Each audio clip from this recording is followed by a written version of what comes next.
जग्गा मो बापा माँ ते देखा कहते डाकिबी कि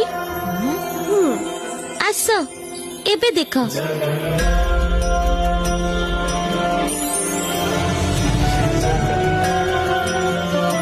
हे प्रभु कला ठाकुर तुम्हें सतेरे आसीछ आमे धन्य हे गलु प्रभु आमे सतेरे धन्य हे गलु हेले एकथा महाराज गजपति को जनइबाकू पड़िबो नहेले से हमको दंडित करिवे। हाँ हाँ एकथा तुरंत महाराज को जनइबाकू पड़िबो।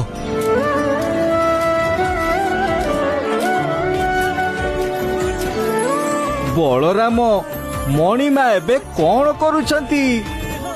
जग्गा एबे सोईची। महाराज आपण निजे कुड़िया घर को आसी सोमनाथ जो घरे स्वयं जगतर नाथ जगन्नाथ विराजमान करुछंती ताहा बड़ देउल ठारू कम नुहे।